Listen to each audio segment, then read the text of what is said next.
By Mr. Dirk. From casual wear to suits and formals, Mr. Dirk helps you find the perfect fit with the right look for any occasion. Step up your wardrobe at mrdirk.com.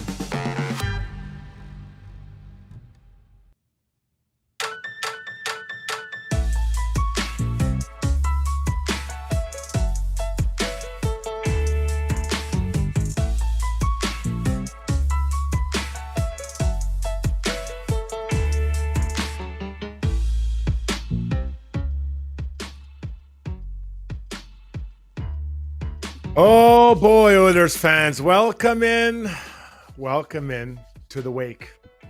If you didn't see the game, I'm sorry to report the Oilers lost 5-1, and it wasn't close. It wasn't close game. 5-1 loss for the Oilers. Series over. Oilers for the second year in a row lose in the Stanley Cup final. This time 4-2 the series for Panthers. The show is brought to you by our good friends at Play Alberta, the official gambling partner of all the major Alberta teams. Whoever you cheer for, Play Alberta is cheering you on. Bet for your favorites, get in on odds boosts, and make game time more interesting. Deposit today and get a $50 free bet with code GYBO6. Visit playalberta.ca. I'm at home. Obviously, everyone was at home watching this game, and that means I'm in my home studio, which is brought to you by Adrenaline Diesel. If you need a part manufactured, replicated, or repaired, Adrenaline Diesel has you covered with their brand new machine shop. Visit adrenalinediesel.ca. And I got a text from the guys over there earlier, said that they can manufacture a heart if yours was ripped out 2 years in a row by the Florida Panthers. Absolutely incredible. Rob Brown, Zoobs joins us. Rishaug will be by a little bit later, just finishing up his shuffleboard game with his buddies from TSN. Start with you, Zoobs. Where are you at, buddy? 2 years in a row, the Oilers lose, and here we are reporting again what happened. Yeah, they were the second best team in this final, so my heart's not broken in that way. The team that deserved to win won, in my opinion. What breaks my heart is I remember after Game 7 a year ago thinking about how hard it is and how long it is and everything that goes into getting back there. And I wonder if they can do it because it's such a long journey. And they did.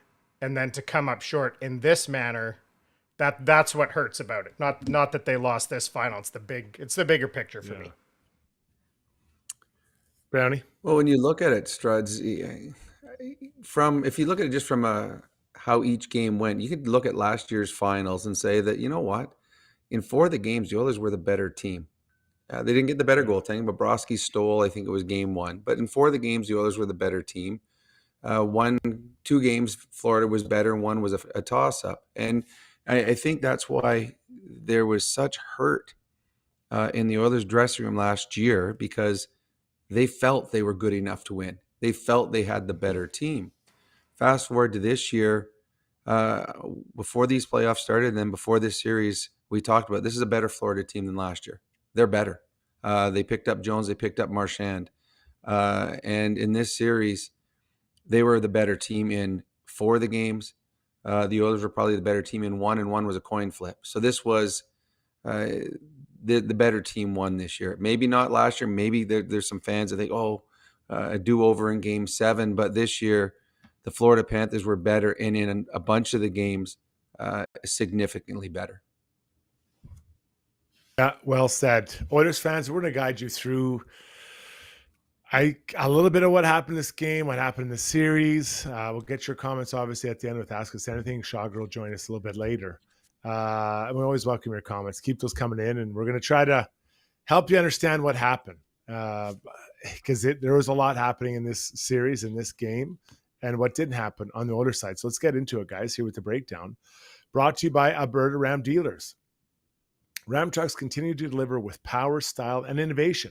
The 2025 Ram 1500 features a bold new powertrain, a redesigned exterior, and state-of-the-art technology. Check out the most awarded light-duty truck ever. See a Ram dealer today. All right, Brownie. So the game starts out pretty well. The Oilers are on their toes. Couple big hits. Corey Perry rocks Marchand. Draisaitl gets a big hit. I thought it was on Kulikov. I might have been wrong, but there were some big hits. They were going well. everything almost scored a couple, and then a mistake happens. Deepish into the first period. Ekholm throws a puzzle to his line mate his teammate Bouchard to try to put back together. From then on, he never really gets going, and they go down and end up scoring right away. Reinhart does. Brownie, it's just, everything was going right.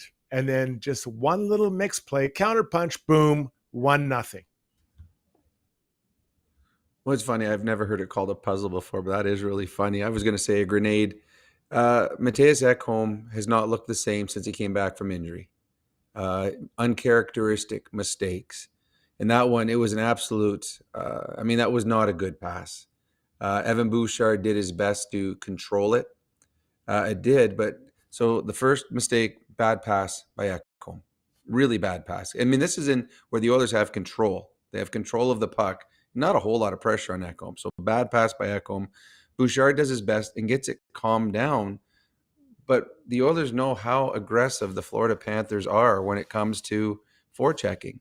So Bouchard, you took a long time to get the puck settled down, and not your fault. Now you got to get rid of it quickly. And he doesn't. He fans on it. Reinhart pokes it past. And then the next mistake, Ekholm, and it's funny, the prettiest goals in this series were not scored by the Oilers. It was scored by the Florida Panthers. And Ekholm comes over. He overcommits. Reinhart goes around him. So there's 3 mistakes, 2 by Ekholm, 1 by Bouchard. And then you need a save. And again, I'm not, the first 2 goals aren't on Skinner, but you need a save. Reinhart is one of the best goal scorers in the National Hockey League. And he was 1-on-1 more or less with Skinner. But Reinhart didn't get all of that. And it went over the glove of Skinner. And all of a sudden, in a game where you started well, you're getting chances, you're physical, everything's going right. Once again, you're sitting on the bench looking up at a deficit. A couple of minutes later, get to the blue line again. Should mention that was the big line on the ice, right? For the Edmonton Oilers. That was the big line. A couple minutes later, so 4 minutes in, they scored. Now you're getting deeper into the period, near the end of the period. Get to the blue line, bit of a fumble with the puck at the blue line by Bouchard. Doesn't get deep. Now you're tracking back. Goes all the way back in. A nice little play. Bit of a slowdown. 2 players go at the puck carrier, including McDavid, leaves Tkachuk wide open in the slot. Over back checking. Shot. Gets a piece of his glove over crossbar down in the net. And this is one that, we've talked about this, the over back checking, right? And it comes from a place of wanting to do too much. All you got to do is just do your job. Just go stand in the slot. Self-injury there on the second goal with just like 20, 30 seconds left in the first period. You're right. Again, if you escape the first period 1-0, that's almost a win for the Oilers, the way their first periods have gone. Bouchard tries making a play at the blue line. Now, if that's anyone other than Bouchard, Connor, or Leon, you get upset that he doesn't get it in deep. But those 3 guys are trying to make plays, and sometimes it doesn't get in.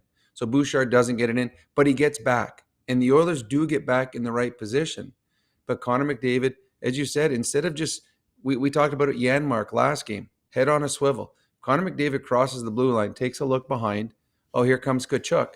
Now Bennett, he's stuck. He's standing still. Bennett would have thrown the puck into the corner.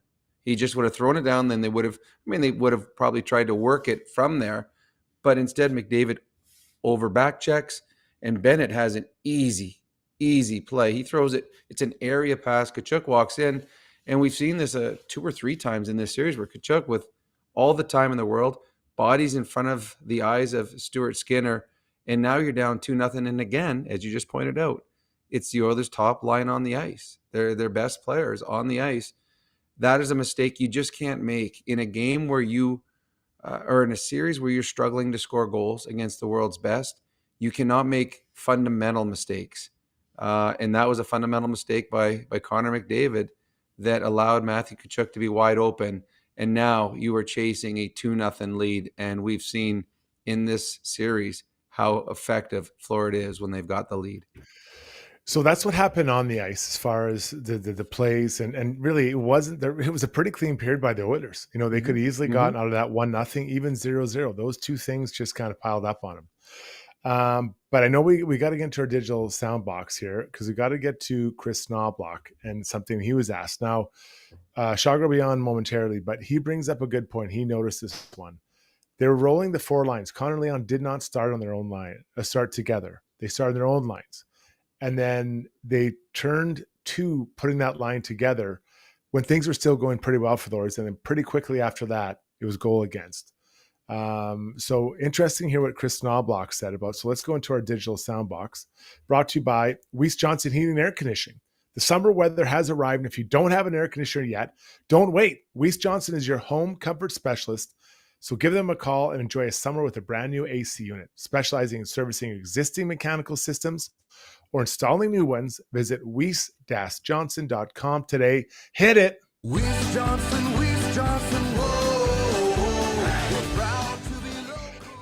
Ooh, the people need it today. So let's get into it. Here's Chris Knoblauch when asked by our very own Ryan Rishaug about, why change the lines after you started with McDavid and Leon on each other on different lines, and they're doing well. Well, through those games, I think we, like I said, I think we started off well midway through the first period, making mistakes and then kind of falling back behind. So same thing tonight. I thought we were off to a great start, and it looked like, why would I change it? But, those games through 3 through 5 were very similar to that, and they started to take over in the second half of that period. And, right when we made that switch of putting those two on that line together, which was the plan, we get scored against. And then once we were chasing it, we were almost fully committed to, because we're chasing the game, having those two together. So, so yes, it was the plan. Brownie, your thought about he had a plan, but the team was actually, I thought, functioning pretty well the way they were going. Did you like that move to switch to it, even though it seemed like the team was off to a good start? It's funny. I would have started them together. And I said that on the pod last night, but they didn't. But sometimes you have to adjust on the fly. And when they did start well. The Oilers started well. They physical. They were getting a few chances, weren't giving up a whole lot. So I know that Knoblauch has a plan at that point. We're like, okay, wait a second. Maybe I delay. Maybe I wait a little bit. I want to get to Connor and Leon because I'm sure in their heads, okay, we have to play these guys 35 minutes tonight. We will do it. Must win.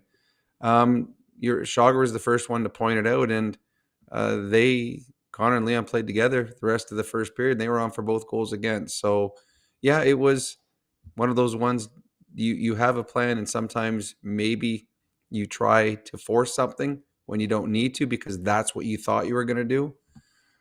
Having said that, it's easier to say it now because we saw how it turned out. But I'm sure when the Oilers were playing well and Knoblauch said, hey, we're playing well right now. I'm going to jump on them right now, putting our two best players out there together. It did not work out. Well, one of the challenges when you do load them up, that gives the other team, Florida, the opportunity to put Reinhart and Barkov against them. Mm-hmm. And, they're good defensive players, and so that was kind of what I talked a little bit last night. And I think we kind of all kicked around was the idea when they're together, it's easier to put your best defensive line. And that's Barkov for sure. Him and Reinhart against them. And Barkov and Reinhart had a night tonight. Reinhart ended up having 4 goals. Now 2 of them were shorthanded, but who cares? It doesn't matter. Still 4. He was in there. And that was always going to be the challenge when you load him up, Brownie. Well, there's a few things with that. I mean, Reinhart and Barkov were 1-2 in Selke voting. So it's the 2 best defensive hockey players in the league are on the same line. So now you got Connor and Leon. Now you're playing against the other 2's best defensive players. You're also Forsling is outstanding on the back end. The Forsling-Ekblad pairing, that was a waiver wire pickup from the Carolina Hurricanes. Imagine if Forsling was still in Carolina, he is that good. So now you also get Forsling and Ekblad against them. So you've got your 4 best defensive players every shift against them. And here's another thing too, that as the series got on, Barkov and Reinhart got better. has this in the last 4 games, the most important 4 games of this series, Connor and Leon combined for 2 goals. Reinhart himself had 7. So it was the Oilers, when Connor and Leon were out there, that should shift the momentum in games. That should tilt the ice towards the Oilers. It didn't. And that, to me, is one of the biggest reasons the Oilers weren't able to win the Stanley Cup this year, is the one area that they should have a huge advantage in, because they have the 2 best players in the world. It did not work out as the series moved on. So, they get scored on 5 times now. 2 of them were empty netters. But what I was floored by, I would have a hard time getting to 5 fingers, I guess 4 and a thumb, about how many good chances the Oilers had. Like they really didn't. I mean, how many hard saves did Bobrovsky really have to make? Really, I don't think I could count 5 on my hand, buddy. I think there was a great kick save on a big one-timer from Bouchard. It was from distance, Yeah, that he got to see, but it was still. There's the Picolzin one that he scored. Mm-hmm. Yeah, I mean, the Oilers had 2 kind of partial 2-on-1s that they muffed both of them. Connor went over to Perry, he missed the net, and then Connor, nice play by Forsling, forcing him wide. So those weren't even scoring chances. Yeah, it was a pretty quiet night for Bobrovsky, and again, he is the best in the world right now. In my opinion, he is the best money goalie there is. And if you don't test him, he's going to have a night like he did tonight, where he scored in garbage time. That's back-to-back games. The Edmonton Oilers only scored when the game was out of reach. The Oilers did not do enough earlier in the game to create chances. And everyone talked about the Florida Panthers Struds being this big physical bully type team. That's the way they play. And the Oilers are this incredibly skilled team with the best players in the world. If you go back and look at all the goals scored in this series, take away the Leon one off the unbelievable pass by McDavid, because that was so pretty. All the pretty goals in this series were scored by the Panthers. You think of the Marchand one, jumping around the defenseman. The one tonight, Reinhart jumping over Ekholm. The Panthers, they scored the skilled goals. And I think that's where it's a little shocking in this series. The big, bad physical team was the one that scored the skilled goals. Let's go back to the digital soundbox brought to you by Weiss Johnson. Matthias Ekholm talking about where the goals went for the Oilers in the last 2 games. Obviously, we didn't get to their goaltender enough, either in Game 5 or Game 6. I mean, we weren't able to generate a goal in either the first 40 minutes in either game. So it's hard to win games when that's the case. But I mean, give them credit; they're a good team. But I do think that there's another level to our game. That's the key part there. There's another level to our game. Connor said it. I said it. We've all talked. They can get better. But the problem is, Brownie, Florida influenced how Oilers was able to play, how the Oilers are able to play. Even tonight, I was really trying to watch how easy it was for the Oilers to get to the net. It wasn't easy. I think Bobrovsky saw a lot of the saves. They were in the way. There was a couple opportunities where the guys were there, but they built a wall around that guy. And the Oilers were having a tough time punching through to make it hard for Bobrovsky, because how many times do you see pick an apple off the tree, rip it down? It was tough. It was too easy for Bobrovsky, quite frankly. Most of the series. Yeah, I mean, and the save that I said that he made off of Bouchard, he saw it, and Bouchard's got an absolute bomb, but Bobrovsky's world class. If he sees it, he's going to stop it. Do the Oilers have another level? They do, but it's not as though they came into this series and, you know what, we just didn't play as well as we could have. They tried to. And you said it after, I think it was, Game 3, Game 4, one of them, where you came out and said, well, I'm looking at the Panthers. The Panthers aren't allowing the Oilers to do what they want. So to me, it wasn't as though the Oilers, their offense wasn't there, things weren't clicking. It's just the Panthers were too good. And they didn't give you easy opportunities. They don't give you odd man breaks. They don't make the big mistakes. Every really big mistake that happened in this series, the Oilers made. And you think about all the breakaway goals that the Florida Panthers had, or the ones where they turned someone inside out. all of the really skilled plays were made by the Panthers. The Panthers just didn't. They never shot themselves in the foot at all. The Panthers just if they were stuck in their own zone, you didn't see a whole lot of grade A looks. They'd be stuck in there, but they'd all go back to the house. They keep you to the outside. They block passes. They block shots.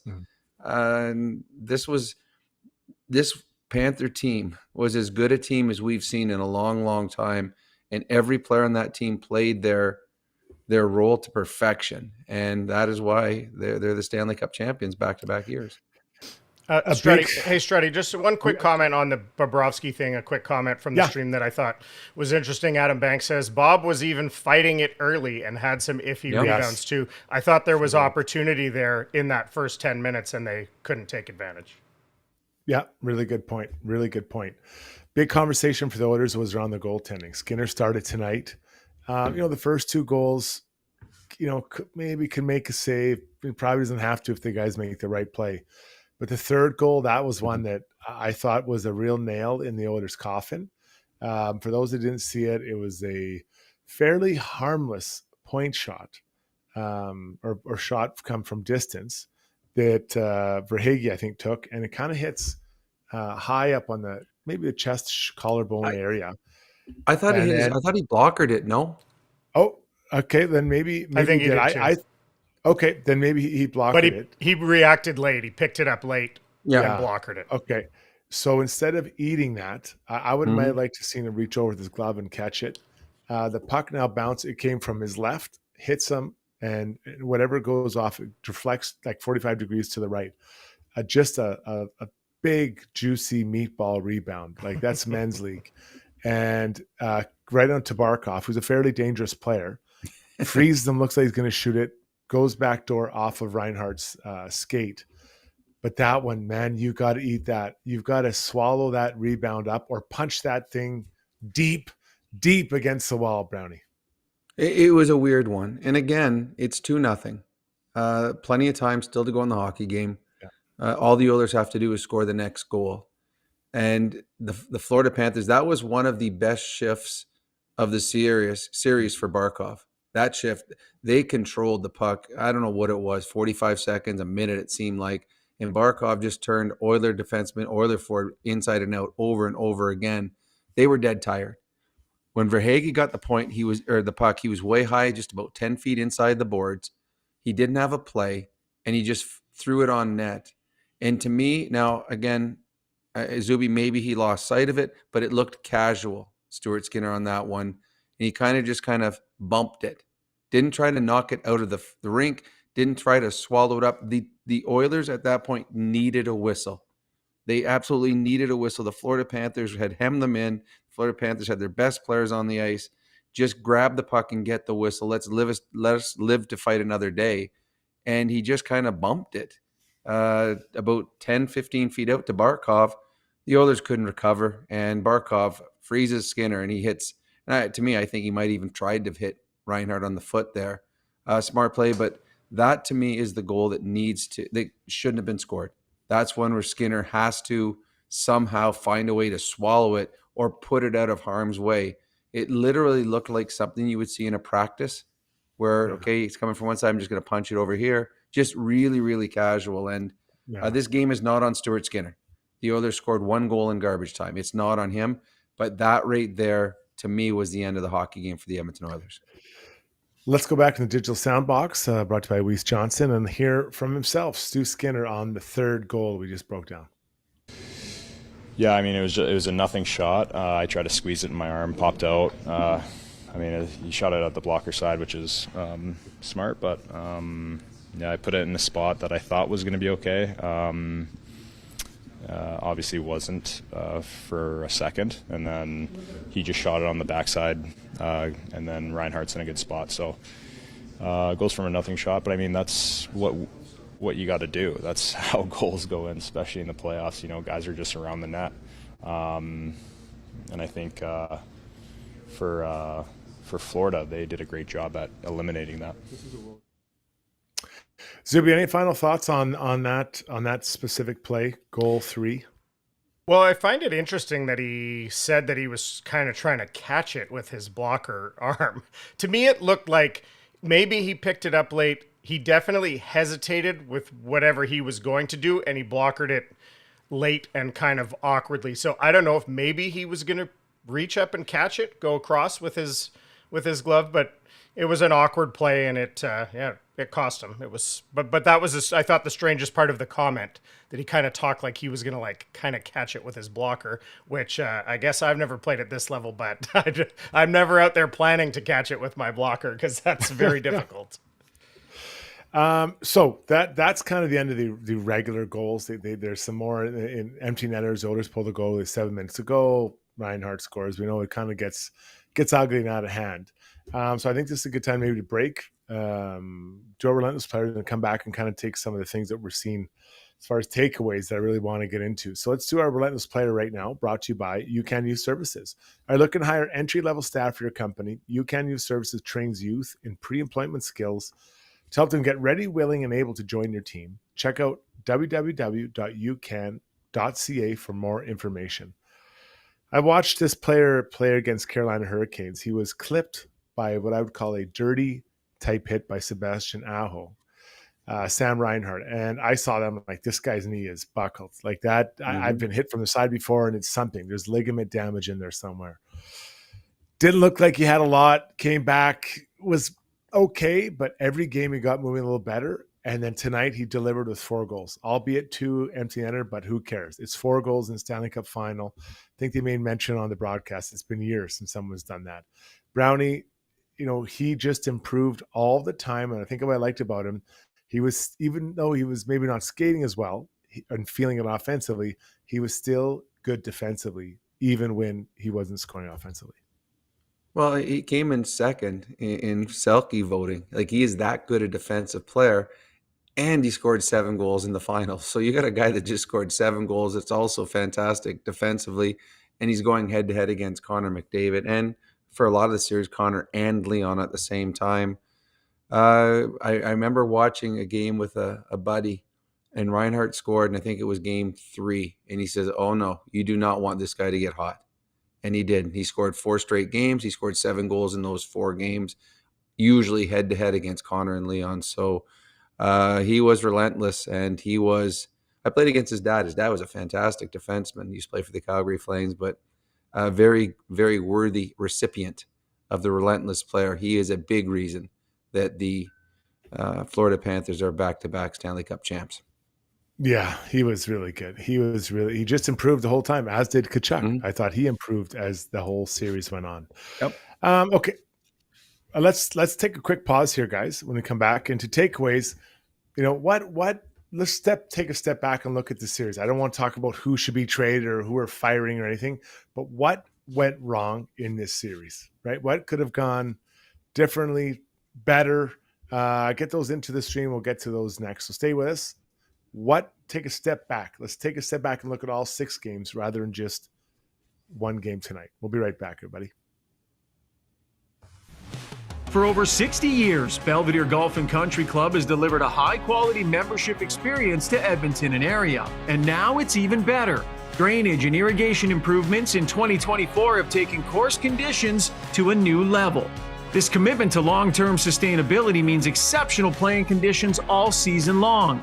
Belvedere's tee sheet availability is unmatched, so join now and experience golf the way it was meant to be played, on your schedule. Visit belvederegcc.com today. Choosing the right health and dental coverage can feel overwhelming, but Alberta Blue Cross is here to make it simple. Their user-friendly website features a free quote tool to guide you through choosing your plan, or you can chat directly with one of their specialists for personalized help. Every plan includes access to personal, nutritional, and financial counseling at no extra cost.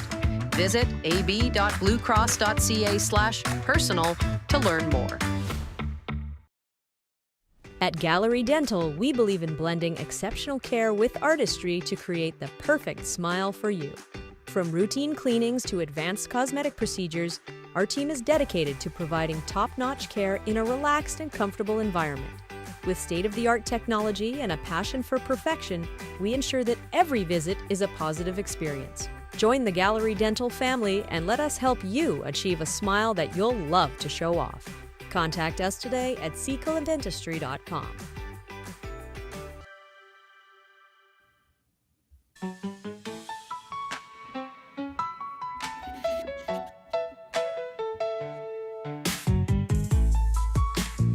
Oilers lose 5-1 in the game 6, which means they're out of the series. The Stanley Cup goes to the Florida Panthers for the second time in 2 years. The dynasty, 3 times in a row and twice to win it. That's pretty damn good. Let's get to our takeaways now, brought to you by Martin Motorsports. Feel electricity of the Stanley Cup Finals with an electric motorcycle. Martin Motorsports is a proud retailer of both Zero electric motorcycles and the new electric motorcycles from Can-Am. Pushing technology and design limits, these bikes redefine riding. Stop into their South or West Emmer locations to see the new Can-Am Original and Can-Am Pulse, as well as the Zero electric motorcycle lineup. Visit Martin Motorsports today. Okay, I want to start this conversation here about tonight and about this series, Brownie, with the coaching. They were so much work about tweaking the lineup, trying to figure out who should be in, and the players coming in and out were mostly the fringe players over the course of the year. You can hand them out, yep. Arvidsson, Skinner, what's his name, Kapanen, these types of players. On the back end, it was Klingberg, Stetcher, so not your big players.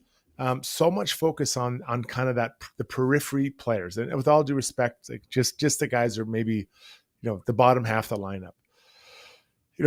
How could he have maybe talked or looked at the top half of the lineup to help them find some breathing space in this series? Well, I think one of the things we found out without Zach Hyman, it got very thin up top for players that could play with Connor and Leon. They thought or hoped that Trent Frederick would come in and would be a boost. I don't know if injury held him back, but I don't think he ever became anything that they thought he was going to be. So all of a sudden, there's not an option. I thought Evander Kane, who I was shocked that he was as good as he was when he first came back, the first series, like shocked. You miss a whole year. But I think as the playoffs moved on, especially this series, wasn't as noticeable. And you wonder if the emotion of coming back and the energy and just the adrenaline, maybe that had him playing at a pace a little bit higher early. And then over the course of the playoffs, missing a whole year affected him because he wasn't as effective. You got no Zach Hyman, so you got no Hyman, no Kane, who wasn't playing to where you thought. Nugent Hopkins was obviously compromised as he didn't practice the last since game 1 or 2. So now you got Connor and Leon, and the only player that was playing at that level was Corey Perry, the 40-year-old. So the Oilers looked thin up top, and the Florida Panthers, as we talked about, they're 3 first lines. So, and now you're going, when Connor and Leon are together, you're going against Barkov and Reinhart, and they were better as the series went on. So I don't know if Knoblauch, if there's something he could have done, or if the Oilers just didn't. I just don't think the Oilers were as good a team as the Florida Panthers. I just don't. And I don't know if you can say, what should they have done differently?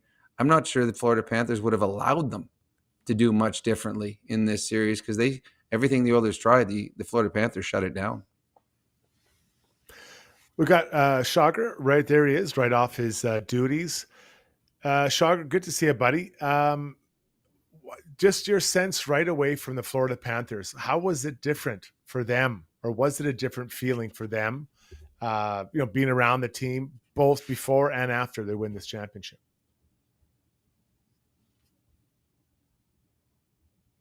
You have yourself muted to begin here, pal.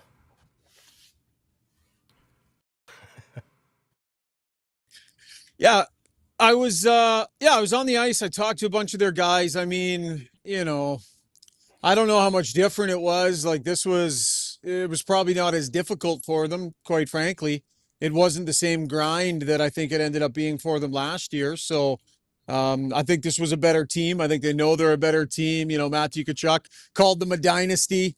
They're excited, man. This was a pretty thorough job they did, and they got a lot to be proud of. I know that's tough for Oilers fans, but when you look at, McDavid and Draisaitl and, the job the Panthers did on them fellas, like that's, a couple years in a row here. And I know maybe they weren't as healthy last year, but they just did a dynamite job on the two best players in the world. It was really something to see. Yeah, it's pretty incredible. And we've kind of talked a little bit about that idea of putting them together when the matchup was Barkov and Reinhart against McDavid and Leon. And then you don't even talk about the D-men there. That group, they could never get going, and they were taking on water, not just by not scoring, but also being scored on through the whole night. Yeah, and I don't know what you guys thought of Knoblauch's decision early in that game. And I know, Brownie, you wanted them to start with McDavid and Draisaitl together, so probably fundamentally you were okay with it. But I don't know, guys. I just really felt like this team was desperate to get off to a good start. We all knew it, right? They just didn't want to end up behind again. And I watched that first 3 or 4 shifts, and I was like, okay, they're on their toes. They've got it. They're rolling. And then all of a sudden, he changed the lines.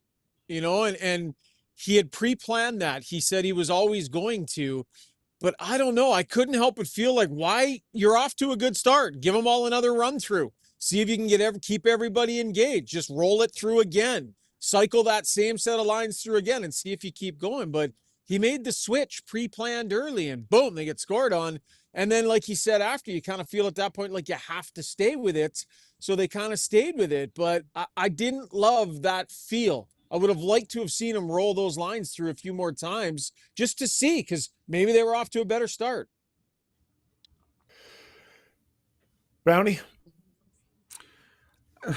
Yeah, but I can look at his side of it. He's like, okay, we got a good start. Now let's put our two aces out there together, and maybe now we can capitalize. I'm not sure that he was expecting his two best players playing together with his best pairing of defensemen, and they're going to be the ones giving up both goals. And it was mistakes by them. It was mistakes by their best players that allowed the Florida Panthers to be up 2-0 after one. So I could see his thought process. I mean, this is a series where the Oilers, when they've run their lines together, they have not been effective.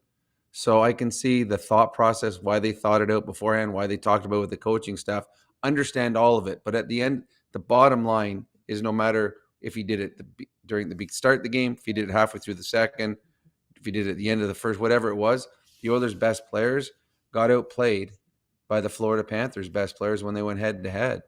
And that is a big storyline and why the Florida Panthers won back-to-back Stanley Cups. Boys, do we have the quote from 97 talking about the idea of banging their head against the wall? Do we have that one? Yeah, I got it. Okay, so let's go back into the Weiss Johnson soundbox and hear from Connor McDavid post-game about how he thought the series kind of unfolded, especially the last couple of games. And obviously their forecheck was great. They tilted the rink. They were able to kind of stay on top of us all over the place. Never really able to generate any momentum up the ice. We kept fucking trying the same thing over and over again, just banging our heads against the wall. So credit to them. They played well. You guys played a pretty good first period, 2 mistakes and stuff in there back to them. I guess, is that the way you kind of play mistake-free hockey against them? Yeah, we kept on saying we want to try to win a 2-1 game. Never found a way to do that, obviously. They got great players. How many guys had 20-plus points in their postseason? They're as deep as it comes. Yeah, 2 mistakes. You're right. I thought we put a pretty good period, 2 mistakes, and chasing again. So that's 97 right there. So Schauger, when he says we kept doing the same thing, what do you think he's pointing to there? Wow. I mean, I think it's, I think the breakouts, they were having trouble getting out of their own end. I think it was trying to attack through center and dump it in and go get it and failing to do so. Like, it just felt to me like there just wasn't much offensive zone possession time. And, so it was soupy getting out of their own end. They were trying to dump and chase. They were not first on pucks. Like, I think it was just really frustrating, the lack of time they had the puck on their stick skating over the blue line with any time or space to do absolutely anything. So essentially, Brownie, they turned into a dump and chase team, which they had to be, but they don't love being, and they certainly don't excel at it. No, and to me, it's just I think the Florida Panthers dictated it, and the strengths of the Edmonton Oilers, they weren't able to get to the strengths, not because they didn't want to or not because they didn't try to, just because the Florida Panthers didn't allow them to. They were that good. Like this, I mean, Strud said it best when he went to the game, was game 5. He said, watching the game, you don't realize how good that Florida Panther team is defensively. And we saw it time and time again. This is what I said, Schauger, before you got on. The Florida Panthers never shot themselves in the foot at any time in this series. And we look at this goals tonight. All 3 Oiler goals were self-inflicted wounds. The Florida Panthers didn't do that. You had to earn something if you were going to get a grade A scoring chance against the Oilers. And the Oilers gave up some easy ones to the Panthers. So to me, this was as good a defensive effort as we've seen against the Oilers. And the Panthers got better as the series went on. And that's something different that we've seen in the past. Yeah. The Oilers usually, they're the team that gets better as the series goes on. Not this time. The Panthers became the better team. Yeah, the one thing I'll say for sure is that being in those post-game interviews and talking to McDavid, talking to Ekholm, like it felt different in there this year, guys. And I'm not sure if you could sort of sense that. I mean, McDavid, they were disappointed, like no question, but they were a little bit more resigned this year to the fact that was an unbelievable team that they lost to. Like it was almost like a shrug of the shoulders and a tip of the cap to the Panthers. Like there was some resignation in their voice about how good that Panthers team was. I think last year the Oilers felt like they probably had a better team and should have won. This year, I don't know they're going to be looking themselves in the mirror saying, we were the better team and let one get away. I think when they look back on this, they're going to know they ran into a juggernaut. I mean, that Florida team was really good. They got better at the deadline. Not having Zach Hyman hurt. That was a really good Panther team that the Oilers were going to need every gun they had to have a chance to get by Struds. And it's interesting, Stan Bowman and this D that he put together, fundamentally, he wanted it to be a puck-moving defense, right? A defense that could go back and retrieve pucks, and he went and got more of that instead of getting the bigger guys. And, and they still seemed like a team that had trouble moving the puck, Struds. Yeah, they really did. And I hate to come back to this, but the idea of just airmailing the puck down the ice, skilled players don't like that. Like they don't. No. Oh, just throw it over my head, like it's a punt kick, coverage, and I'm just running down to try to grab it. Like I know it's hard, but and Kevin Bieksa made the play at this point, and I really appreciate it. The Oilers just kept the puck on the wall. They just kept going on the wall all the time, or airmailing out the ice. Trying to find the center ice takes courage, but that's where some of the open ice is, and get it up the ice. And I totally agree with them. It's a hard play to make. I never once passed to the center on a breakout from below the goal line. Not one time, not even in practice. But it's just, they were just chasing it down and pucks up the wall. But the guys, like some of those guys should have been able to do that, Brownie. Well, it's funny. And Shaga, before you got here too, I said that the Florida Panthers, who are these meat and potato, physical, hardworking team, they made more skilled plays than the Oilers did. And not only like the pretty goals, because they by far the prettiest goals were by the Florida Panthers, take away the one McDavid magical pass to Draisaitl, but all of the breakouts. The Florida Panthers would go up the board, the wingers would hold it, and they would throw it into the middle of the ice every single time, and they'd hit a defenseman waiting there, or they'd hit a winger there. They always had it set up so that the guy that was on the boards, he didn't have to flip it out.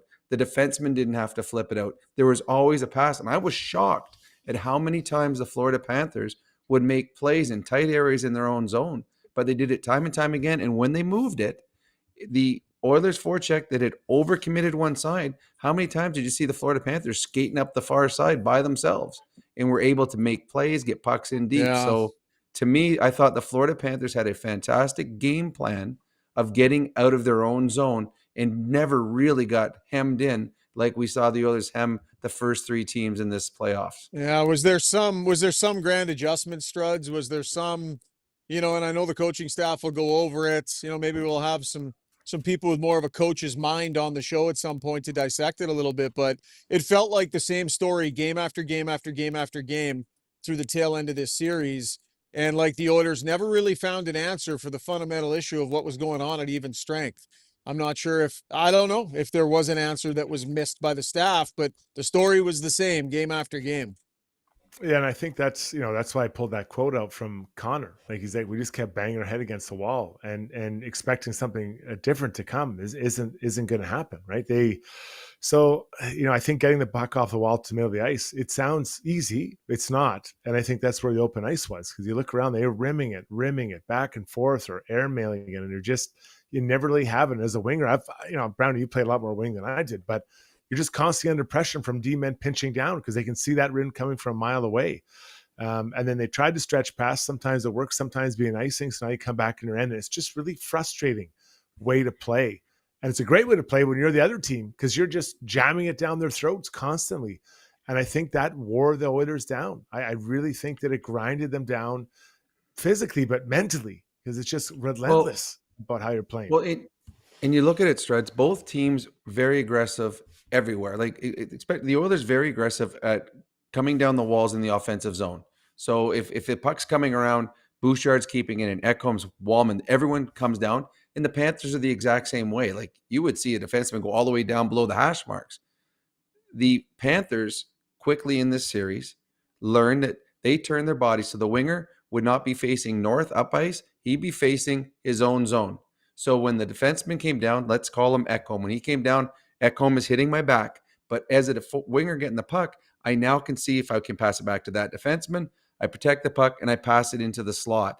And that's how they got away from the aggressiveness of the Oilers' D-men coming down. The other side, the Oilers just kept trying to push it up the boards. Here comes Ekblad knocking you down, pushing the puck back in.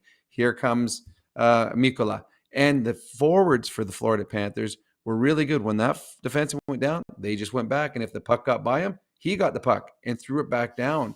And that's, to me, the biggest thing on the forechecks is the Florida Panthers would use the middle of the ice, as Strud said, and got out of trouble quickly, where the Edmonton Oilers would just keep trying to jam it up the wall. And as a winger, and I played wing and Strud did at times, if you know that guy is coming and you're just watching the puck coming around, you're like, come faster, come faster, come faster, boom. And there's nothing you can do. And they'll say, you got to get the puck out on the boards. You can't. If you got a guy that's 6'4" bearing down on you, you're just trying not to get smushed. So I thought the Florida Panthers adapted better at that. All right, guys, let's get to our YouTube poll tonight, brought to you by DeBoer's Golf Shop and Fitting Center. Golf season's in full swing. Are your clubs cutting it, or is it time for a new grips, new driver, or maybe a whole new set? DeBoer's Golf has you covered. Locally owned and operated, DeBoer's Golf has been in business for over 25 years, and they're ready to help you play better golf. Visit them on the corner of 53rd Ave and 99th Street or at deboersgolf.com. Zuby? All right, let's see if I got a shot for this. Okay, we just got Schauger there. He's back. All right, this was the DeBoer's Golf Shop and Fitting Center YouTube poll question for tonight. What hurt the Oilers the most in this final? The four choices were the first period goal differential, the big guns falling silent, the third choice is missing Zach Hyman, and the fourth choice is Bob outplays both Oiler goalies. Right. I would go the first two. I think Bob outplaying both goalies, that's something I would have expected. Zach Hyman, they missed him. But, the Oilers' top players were quiet in this series. So, to me, it's the first two. I think falling behind, and partly was because their top two players were quieter over the final four games. Shaggy, anything there? No, I'm with Brownie on that one. I agree with the points he made there, so no point beating on it again. Yeah, it's pretty crazy. Zoobs, you got one?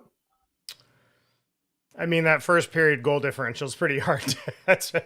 We've got another clip from Stu talking about that he even, taking little ownership. He says, I let in 2 goals in the first period of every game I played. So, it's hard chasing it. It's really hard. And this, especially against this team. Yeah, it's not easy, and they just Florida just I just keep saying it. They played so well. My phone's been blowing up. Tweeters, whatever they're calling it. It's just been insane. It's been absolutely insane. And people want to talk about the Oilers, and I get it. I think there's a conversation to be had about what this team was missing to be able to push Florida back. But what Florida had, the Oilers didn't have an answer for. They were so good. They were so dialed in, and so. I guess you got to start building towards that for next year. And that's probably a conversation for another day. But it was absolutely incredible what I saw them do just night in, night out. 3 of the last 4 games, they smashed the Oilers, smashed them. And that this Oiler team smashed Vegas, smashed Dallas, and got by the Kings again down 2-0. Like it looked like a juggernaut, medium 2 juggernauts. Vegas, Dallas, and then LA. Florida smashed the Oilers 3 of the last 4 games, guys. And that to me is the story walking out the door here, Shoggy. Yeah. I was thinking, I was looking over that Florida lineup, and as I'm watching the game tonight, is it just me or do they have a lot of players that have really high hockey IQ? Like they don't have a lot of blunt instruments that are just guys that are kind of, how often were we kind of going like, oh boy, like, they didn't make a lot of terrible mistakes. They didn't make a lot of terrible plays. It feels like they have prioritized putting high IQ players on the ice as much as possible. And it just really felt like they were able to limit their mistakes and make adjustments and support each other out there with a lot of hockey IQ, Brownie. I 100% agree. And I also, I thought they were so connected too. Like there was never 2 guys that were, disconnected in their own zone. If Schmidt was turning up, he knew that the other guy was going to go behind him. It was just a little bounce pass. It's just everything. They knew what they were going to do. And when you talk about high IQ, I mean, nothing against Struds, but usually when you get to your lower pairing defensemen, there's a lot of guys that just bounce the puck off the glass and out. But these guys didn't do that, though. If you watched it, they'd come back and they'd turn up quickly and they'd go up the boards and they would make plays. Like there was never, I don't remember how often you saw a Florida Panther defenseman rim the puck. Because they had trust in their defensemen, they would make the smart plays. And that goes to Schauger's point. The high IQ, even if he's a 5th defenseman or a 6th defenseman, I trust you to not have to bounce the puck off the glass. I trust that you're going to turn in the right position and you're going to make the pass. And to your point earlier, Struds, as an offensive player, I want the puck on my stick going north so I can make a play. I don't want to be looking back as it gets rimmed hard, or I don't want to be looking up in the air and trying. And half the time we watch today, the players are just waiting for the puck to land. They have no idea where the puck's coming as the others continue to airmail those. So I just think, as Schauger said, that is a very intelligent team, a very talented team, and most of all, a very connected team. Let's get to our scoreboard, brought to you by Canadian Club. The all-new Canadian Club Classic 18-year-old high proof comes in an incredible 58%. Their highest proof Canadian Club Classic to date is a full-bodied whiskey with aromas of caramel, toffee, spicy vanilla, and rich oak with a butterscotch finish. I'm sure there's a few of you snuggled up to one of these right now in a glass. The scoreboard, we're going to just take score of who won the Conn Smythe, MVP of the playoffs. Sam Bennett, as Gary Bettman lined the leading scorer of the playoffs, gets it, 13 road goals, 12 or 2 at home. So 15 total goals for Sam Bennett, wins the Four Nations Cup, wins the Conn Smythe, wins the Stanley Cup, and this guy's going to get the contract he wants wherever he wants. But Schauger, I mean, he couldn't have had a better year for Sam Bennett. This was an amazing year for just, and you know what? He got to a level of play that I think maybe even shocked some people, because his most in his regular season, I believe, is 51 points in his season. 51 points in a regular season. High draft pick. Player who had to grow into his game, grow into his confidence. It took a change of scenery.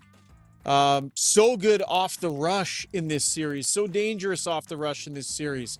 Heat-seeking missile, and he didn't even have to play that physical in this series. That's one of his best attributes, and we only saw it a couple of times. Ask Vasily Podkolzin. Sniping all kinds of goals. Four Nations Cup. Like this guy had an unbelievable year, and he's going to make a ton of money. Conn Smythe trophy for a guy that's, he's a heart and soul guy in so many ways. By the way, I think the last guy to win the Conn Smythe and then change teams I believe it was Mike Vernon. I think I saw that. Someone sent that note to me. Conn Smythe Trophy winners don't change teams. And it'll be interesting to see if that happens or not. No, another thing about this Florida team. So Bennett's your Conn Smythe for the playoff MVP. Could have been Marchand. Absolutely could have been Marchand. Could have been Reinhart. Could have been Bobrovsky. I think you could have made a case. It could have been Forsling. It could have been Ekblad. This is how good this team is. That if the Oilers win it, okay, is it going to be Connor or Leon? But this Florida team, you honestly could have made a case for about 8 different players that are that important to this team in this playoff run. That's how good this hockey club was. Yeah, it was incredible. And, Sam Bennett win the Conn Smythe, I don't think I would have had that on my ballot. Like, starting day one of the playoffs. I didn't see that happening. And I was wrong. I thought the Oilers had smashed through these guys in 5 games, and I can't believe how wrong I was. They get it done in 6, Florida does. Okay, guys, let's take a quick pause here. When we come back, brownie points, Struddy's World, and core adjustments. Getting some ideas of, maybe what went sideways for the Oilers, even before they hit the playoff trail. We'll be right back. With over 18 years in the industry, Kelly Zaretsky and her team at Blue Summit Accounting deliver client-focused solutions and financial guidance for success in a simple and comfortable way. Whether it's for corporate or personal needs, Blue Summit Accounting can help with taxes, estate planning, financial services, bookkeeping, and more. Get in touch today. Email bluesummitacct@gmail.com or call 780-416-9662. Specializing in heavy-duty commercial truck powertrain repair, performance, tuning, and part sales, Adrenaline Diesel's professional team is ready to assist you with all of your needs, from the simplest oil changes to engine conversions, overhauls, and engine modifications. Featuring an all-new online parts store and machine shop to manufacture, replicate, or repair parts, visit adrenalinediesel.ca.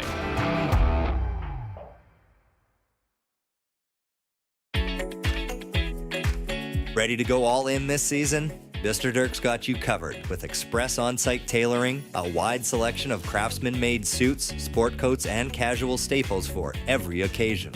Score big with Mr. Dirk. We've always got your back.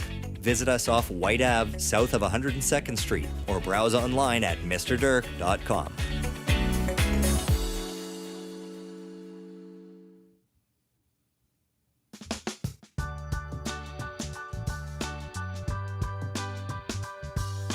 Oh, that sweet tune can only mean one thing. Time for brownie points, brought to you by our good buddies over at Hammel's Premium Jerky. Did you know the ultimate game day snack is Canadian owned and operated? Opened in 1962 right here in Alberta. Support Canadian business and take part in their June special. Only $97.29 for 3 pounds of jerky. And as always, free shipping in Alberta wide. Visit albertajerky.com to see more. That sounds great. Looks good. Brownie, where are you taking us tonight, buddy?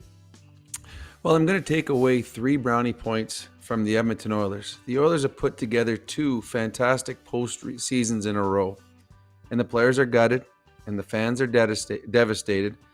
But the Oilers were only 3 victories away from back-to-back Stanley Cups. I know it does not what anybody wants to hear, but that's how close this Oiler team was. 3 victories, 3 more victories over the last 2 years, and they would be the double Stanley Cup champions. I got 9 brownie points to the Florida Panthers' depth.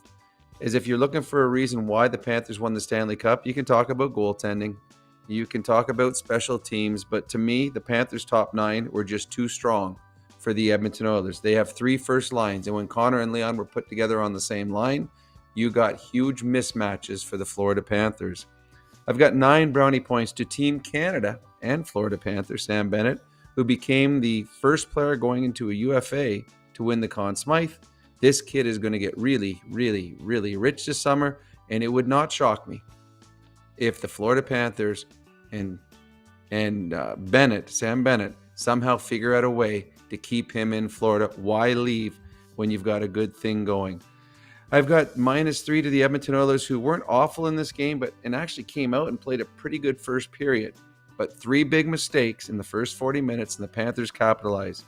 Big mistakes against great teams will haunt you, and it certainly did tonight to the Edmonton Oilers. And I have 18 brownie points to the Florida Panthers because on January 8th, 2021, the Florida Panthers picked up Gustav Forsling on waivers.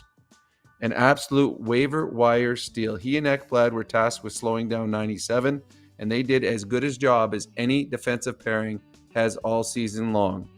Forsling is a star in this league, and they got him on waivers. And those, my friends, are tonight's brownie points. Boys, I love those, Brownie. And you talk about their D, and you know Ekblad, obviously Forsling, Nico Makala, but the one that I can't believe how well we played was Seth Jones. I remember saying on this podcast when they traded for him, like, he's not doing anything. This is a poor pickup. And that's because I'd watched him play in Chicago, and he wasn't doing anything. He was unhappy, basically called his own shot to get out of town prior to the trade. I think that the suspension to Ekblad was a great thing that happened to him because he was able to get out there, and he talked about it post game tonight that they play a different system. He never played it before. They had him watching video. They had him breaking things down to understand how to play. He was just a minute munching D-man. I think back to guys like Pietrangelo and Bouwmeester with St. Louis and how they just would eat minutes shift after shift and really make very few mistakes. Well, he's big, he's massive, he's fast. I mean, before he went to Chicago, he was in Columbus, and he was a fantastic hockey player there. And he was the big signing. That was going to be, we're going to Chicago, and we're going to continue to push to be Stanley Cup champions. And then they got rid of everyone, and he was stuck there on an absolutely horrendous team. And I think he just lost his will to play.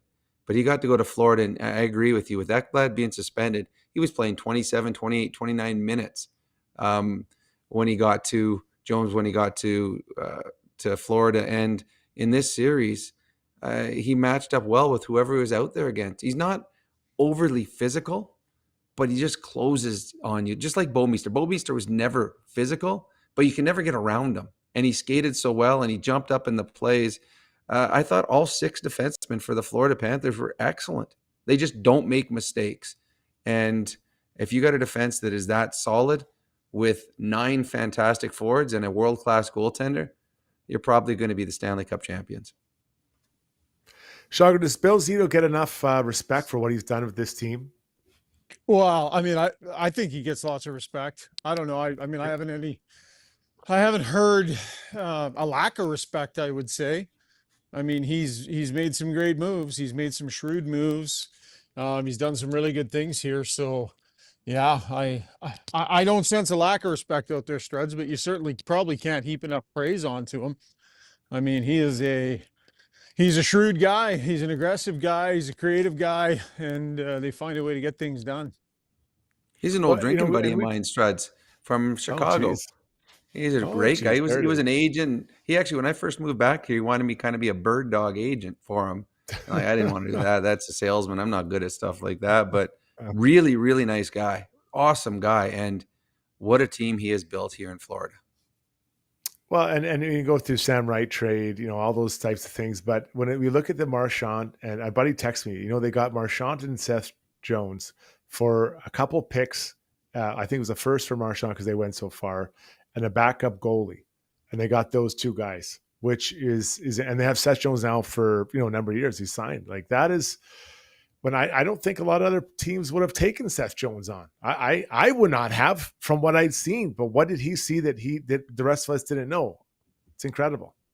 And he got the Chicago Blackhawks to eat $2.4 million a year of his contract. So they got him actually at a good. He's a $7 million defenseman. That's a really good price point for a guy that plays 25 minutes a night. All right, that was Brownie Points, brought to you by Hammel's Premium Jerky. Hit the music. Time for Struddy's World. When you make a mistake, heads should roll. It's not right. And I'm here. Someone has to put their foot down. Now that I say it out loud, it does sound a little crazy. Gotta look good.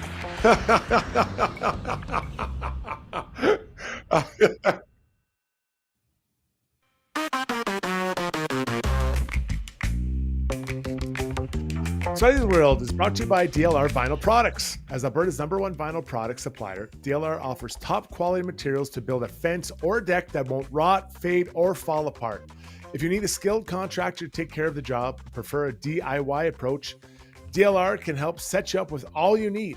Canadian owned and operated with locations in Calgary and Edmonton. Visit them today online at dlrvinylproducts.ca. Now that the playoffs are over, you're all going to have a lot more time to get into it. All right. As a young kid growing up, you fantasize about winning the Stanley Cup. And then you get a little older, you start thinking, man, I'd love for someone to hand me the Stanley Cup. So now I don't leave the TV after the Stanley Cup is, if the game's over, they're handing out Stanley Cup. And I want to see who the captain gives it to at first. And I didn't have this name at the top of my list.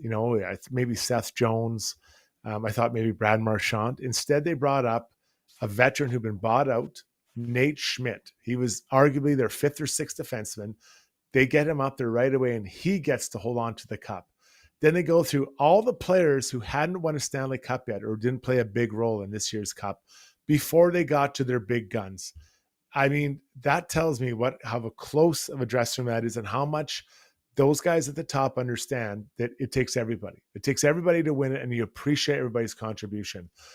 Shoggy, I love that moment from Florida, and I thought it was such a special one, especially for them to do it at home in front of all their friends and families. Yeah, pretty cool, buddy, for sure. And, being in and around that team and in that locker room and listening to the way they talk about one another, and I know, you win together and you kind of walk together forever.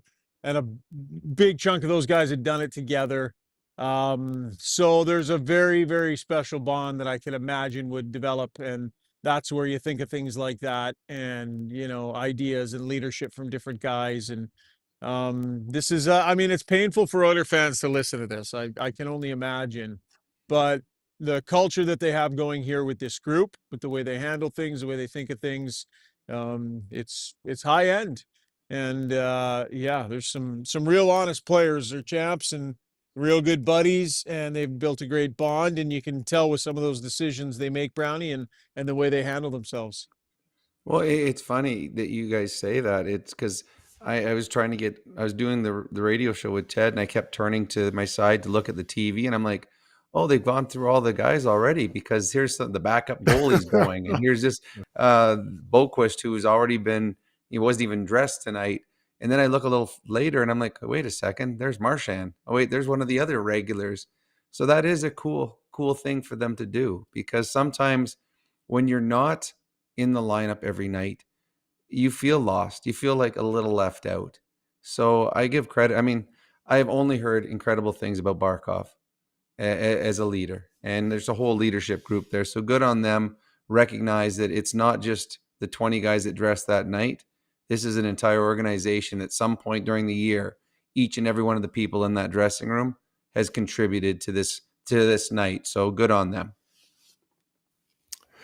Yeah, it was amazing. I think, Shagar, were there tears in Brad Marchand's eyes? It looked like there were over TV, and I loved it. I loved that he was feeling that passionate about what had just occurred. Yeah, so I'll be honest with you, and I saw some video online afterwards. I don't see any of that. So the way that it works post-game for us is game ends and we're lined up outside the Oiler locker room waiting to get in. So I don't see the cup come out. I don't see the celebration. I miss all of that. And usually there's a monitor in the hallway. There was no monitor in the hallway. So we get let into this little room next to the Oiler locker room.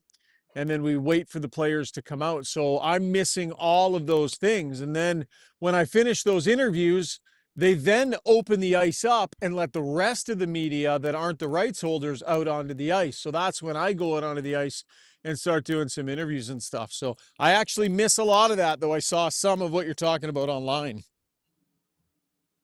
Yeah, pretty amazing. Pretty amazing. All right, let's jump into core adjustments, brought to you by HSC Core Services. If you're a small to medium-sized business, HSC Core has your back when it comes to health and safety compliance. From creating and managing a tailored health and safety program that meets all legislation and core requirements, HSC Core supports clients' operations every step of the way. Visit www.hsccore.com. That's HSECCORE.com COR.com for more info. Shoggy, is there something you want to touch on that I haven't touched on? I've got a couple ideas, but what I think, I mean, in the pods that we have remaining, we're going to look ahead a lot, and in the spirit of making adjustments, I think maybe Struds, if there's I'd be interested in a thought from each of you on, if there's an element you feel they need to add, something they need to improve. But I don't know, Struds, you can drive the ship here, but maybe that direction. Yeah, and for sure. There's lots of things to look at, and there's going to be lots of things happening over the next 10 days for both these teams. When I look at this group, and I think that they've, 2 years, this core group have been together, have done a lot of good things. They're going to have I'm anticipating a signing by Connor here moving forward. I expect they're going to be here for a long time. They have to start getting a few younger players in here. They got to get some guys so that they can continue on. Perry, Henrique, these types of players, they're not Klingberg, they're not getting younger. And not that they can't play for another year or two, but you got to find some space for younger players and find those younger players. Because there's some players that have moved out of here that could have been those guys, Brownie. Well, yeah, I think that you see the loss of a Broberg and a loss of a Holloway, and how much the Oilers, I think, would have been a better team today if those guys were still in this lineup. I agree. I think the Oilers have to get younger. They're the oldest team in the National Hockey League. Connor and Leon are in the exact same age as the majority of the Florida Panthers, like that, just at their peak. But the Florida Panthers are all that age. It's amazing how close they are in age, that whole group, where the Oilers, Connor and Leon, are kind of their younger players. And everyone else is older. They're like 32, 33, 34, 40. So I agree with you, Struds. And then I guess the one big thing that we'll probably be discussing going forward will be goaltending. Is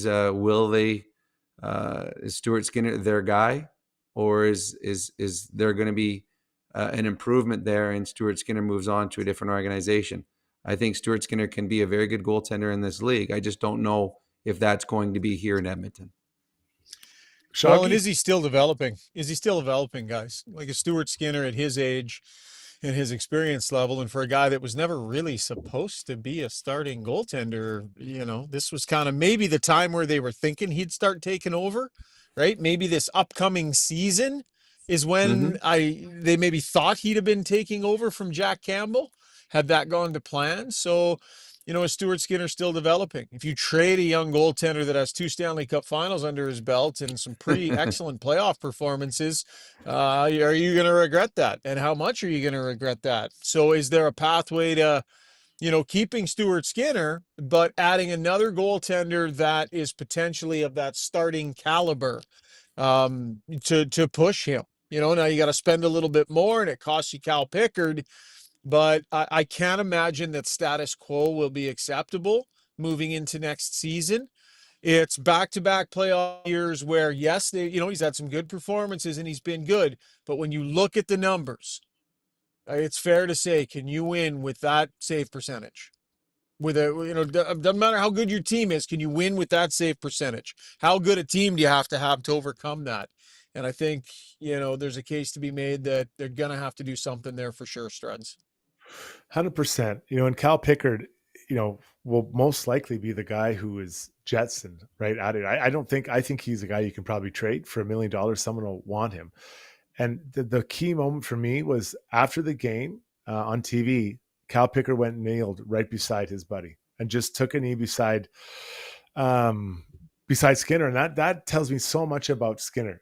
About Cal Pickard. He could have just stayed on the bench or hit the buddies or whatever, but he went out there and sat beside his buddy and said, hey, this is what happened. We lost. And I love that for him. But I think that there'll be some reevaluation of the net minding for sure. And unfortunately, one of those two guys will probably be out of here, Brownie.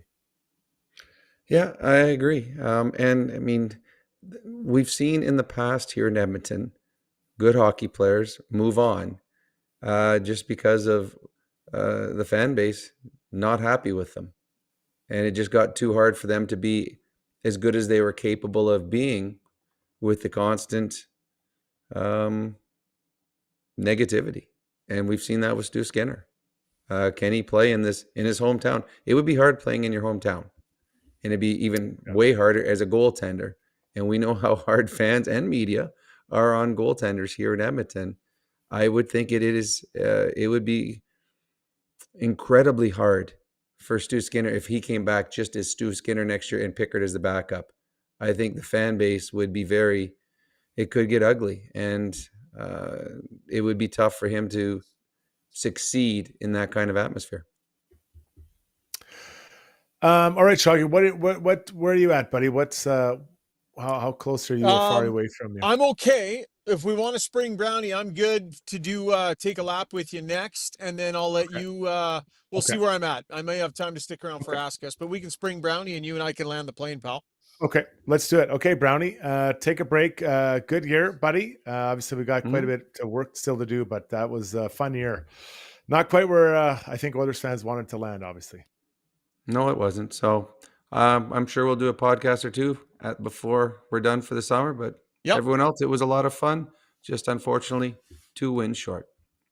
2 wins short. Well said. See you, pal. 2 wins and 1 win. Bye-bye. Brownie's out of here. All right, let's take a pause. When we come back, take a lap. And I have, one thing I want to get to, Shaggy, and you may have some other points, but this is something that I've been curious to think about all night. We'll be right back.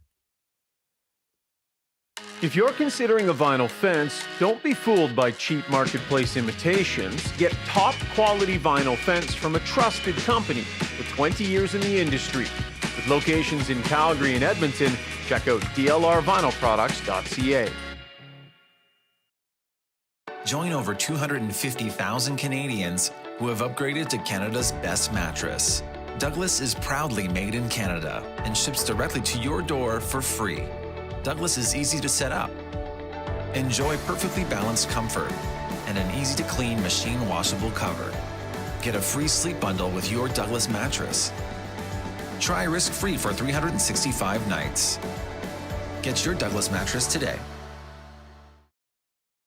So at Timberhouse, our guiding philosophy is naturally inspired living. We believe that through design, we can solve problems and enhance people's lives. We follow biophilic design principles in all of our builds to incorporate natural materials, natural light, to enhance all the spaces in a home. When you have your space perfectly reflect who you are and what you value, and it's made well, we think that that just leads to better living.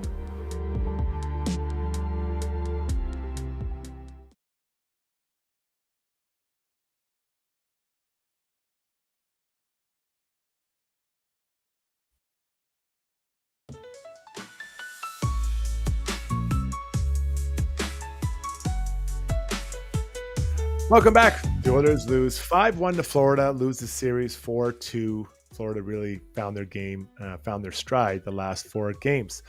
Let's get into Take a Lap now, brought to you by Acon. If you're a skilled tradesperson or construction professional looking for work in Western Canada, Acon wants to hear from you. One of Canada's original industrial contractors, they're building some of the largest multi-year industrial projects in Western Canada, and you can be a part of it. They're looking for skilled tradespeople and construction professionals to join the Acon team and start building what matters today. Join Acon now by sending your resume to trades@acon.com. Let's go back into our digital soundbox because this plays well into what I want to talk about here, guys. Connor McDavid on him still believing this team. Hit it. Hold on, sorry, one second. Here it is. Still a lot of confidence and belief, I don't think people thought we were going to make it this far. We obviously believed. Came up just a bit short again. Every group is different. What do you remember about this group? We came together at the right time, I would say. A lot of difficult circumstances coming down the stretch and injuries and guys fighting through things and guys just coming. We just found a way to get here. Obviously didn't find a way to get enough, but credit to a lot of guys. So that's Connor McDavid right after. Obviously, it's pretty emotional after losing. It's no doubt about it. Shagar, this is my big question. What does losing back-to-back Stanley Cups do to a team, to a franchise, do you think? Oh boy. I think you stay motivated. I think you force yourself to find answers in the margins. You know, you have to think it on a deeper level. I think you have to keep pushing. You know, like this team has gotten itself within grasping distance of the Stanley Cup in back-to-back years. Yet this year, the way they lost this one, Struds, it's a pretty clear indication of how much better a team can be. You know, the bar is set high now. They know what that looks like. So, you know, as good as the Oilers are, they're not good enough yet. And I think they know that. And so from players to management to the coaching staff, everybody, it's going to push everybody to look for more answers in the margins and not to, you know, status quo is not going to be good enough because this was a really good team that walked through the best in the West and realized there's a ways to go here, bud. What do you think? I think this is where Stan Bowman can really make his mark. Fresh to the team, he didn't have a lot to do with what happened until the trade deadline, as far as players in and out. He's now seen this team. He's seen how good a team can be from his time with Chicago by this great run by the Oilers that ends up in a loss 4-2 to the Florida Panthers. And I'm really interested to see where he wants to take this. We've already outlined in previous pods, and tonight you're looking at, the D-men, you're looking at the forwards. Did Leon ever get his sniper to play with? I don't think he does. The goaltenders, coaching tweaks, right? Is not that the guys have done a bad job, but would you want to just bring fresh eyes in there? Or does some of them Gullickson's been linked to maybe a Dallas. So to bring something fresh in. So I think about the players. I mean, they've poured their hearts into, a long run here. And then these last 2 years, you go that far and you're 3 wins away. You play, let's just call it 200 games over the 2 years. And you're 3 wins away from 2 Stanley Cup wins. You got to go through the whole summer again, through the training camp, all that stuff. Do you need fresh bodies? Do you need some fresh meat in there to just kind of get everyone excited again?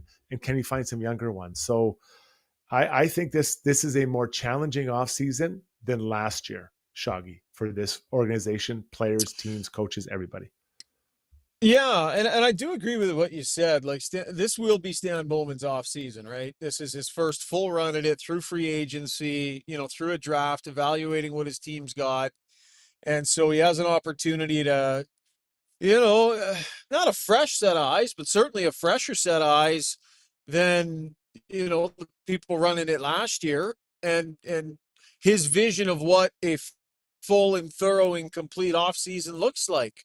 We're going to get a bit of a feel for that. And what areas does he feel need to be addressed, right? They're going to try and get a contract in place for Connor McDavid. They're going to try and get a contract in place for Evan Bouchard. What does he do with Corey Perry and all those goals that he scored and how much he means to this group? What's the dollar figure? Because you'd have to think that Perry'd be interested in staying, and I think there's value in having him return, but can you pay him for 19 goals? I mean, what's his strategy on something like that? Are we going to see similar signings like we've seen in the past with no trades given out the way no trades have been given out? Will we notice a marked difference in philosophy with Stan Bowman firmly with his hands on the? Yeah, and I'm with you. And I think there's a lot to look at here, a lot to play through. The penalty kill, what happened there? Something that was such a weapon for them last year was not this year. At times you could say the power play was the same way. So that's coaching, looking at what can we do? Is there some personnel we can tweak? Can we bring in new players? Then we mentioned Kapanen. Well, is Paul Coffey going to be back too? Paul Coffey on the back end, right? Like, we know what his status will be. Yeah, fair. So, I mean, there's lots of things in the air. And it felt like after last year, and we don't know what happened in that dressing room, but, when we saw the video later of Zach Hyman said, telling everyone as they were sitting there, very upset, emotional, we're going to be back. We're going to be back. And yeah, maybe someone said the same thing again this year, but doing it 3 years in a row and you haven't won yet. I think there's a lot of motivation there, but I think it'll be so interesting to see what everyone in this organization does to get better, because they need to be. And Florida, if they don't keep, if Efglad walks, they keep Bennett, or if Marchand walks and they keep like they're still going to be a monster, right? That's still going to be a good team. Yeah. And the core questions that Bowman will face here, will be obviously McDavid and Bouchard will be the big ones. What does he decide to do with his goaltending? What's this organization going to do with Evander Kane? What's the plan moving forward with him as he's got that extra year left on his deal? And how are they going to build out, their roster? How are they going to start, injecting some young blood and some young bodies? There's some guys that are due, but you're just not going to be able to sign them all. Like, you're not going to get, all of the Browns and Perrys and all these players returned. So what's his vision of how to reshape and tweak things and set them up? Well, 100%. It's going to be fascinating. I'm Trent Frederick, we haven't even talked about him. Evander Kane, I think that there are teams that could use an Evander Kane. So is there, how much interest is there for a trade? And do you want to move him out? Because it's a contract year. What's he going to bring in this contract year? And if he does move out, does Frederick replace the physicality? Probably not the goals. Like, lots of decisions to make. Okay, Zuby. Go ahead. No, I was just going to say someone's going to get a motivated Evander Kane too, right? Heading into a contract year and all that. So, yeah, they've got some high level decisions that need to be made. If you're wrapping the segment, Struds, I'm going to get going because I'm just about back. So I'll let you and Zuby do Ask Us Anything. So thanks for carrying the bulk of the workload tonight. And thanks everybody for tuning in. We appreciate it. We'll have sport pods in the days ahead. Okay, buddy. Thanks. Fly home safe. We'll talk to you later. All right. See you, pal. There he goes, the great Ryan Rishaug. Before we get into Ask Us Anything, Zuby, let's get into our old friend, the poll. Yes, the De Boer's Golf Shop and Fitting Center YouTube poll. The question tonight was, what do you think hurt the Oilers the most in this final, and that first period goal differential? Came away with 35% of the vote. So we had a very even, all four answers got quite a few votes, but that was the big winner. The big guns falling silent, 27%. Missing Zach Hyman, 18%. Bob outplays the Oiler goalies, also 18%. So pretty evenly spread out, almost 900 votes. We actually, I missed the sound effect. We crested 1,000 viewers on YouTube at one point in time tonight. It was brief. We're still at over 800 here on the live stream. Everybody is I think it's a bit of group therapy here tonight for everyone. So so we're happy to have you. And I'm sorry I missed the sound effect. I don't know. It was too. I think the conversation at the moment was too somber, or I was like having to ban somebody at the exact same time. So I missed the sound effect. So my bad. All right. Well, thanks for tuning in, everybody. Let's get to Ask Us Anything, brought to you by BJ Electric Supplies. Founded in 1976, BJ Electric Supplies is a full-line distributor providing quality wholesale electrical products for use in industrial, commercial, and residential settings. Proudly owned and operated in Edmonton, visit bjelectric.ca. Hit us up here, Zoops. Yeah. Okay. Here I am. Okay. This came up on the Got Your Back chat. I'm not sure how much you chimed in on this, Struddy, so I'll throw this to you. This is from Toast. He or she says, down 3 was the goalie pull too early with 7 minutes left. What did you think of that, Struddy? It's funny. This conversation was going on in my house as well. And what I said was the Oilers had not a lot of momentum going the whole game. The start was okay, but they didn't have a lot of scoring chances. So it wasn't like they were going to create 3 goals, 5-on-5, the way things are going. So he tried to change it up. The odds of them coming back were so low, so astronomical, with or without the goalie in. But I think without the goalie, gave him a chance to maybe manufacture some odd man opportunities in the offensive zone and score. It didn't, but they really had nothing going offensively for large stretches in that game. So I agreed with it, because if you wait till 4 minutes, are they going to score 3 goals in 4 minutes? I don't know. I don't see it. I don't like that they do it so early now, because it never worked. It seems to never work except for the time the Ducks did it to the Oilers in that game 6 or whatever. Like, to me, that's like feels like the only time that it's worked with that early pull. I would have liked to see it more like 5.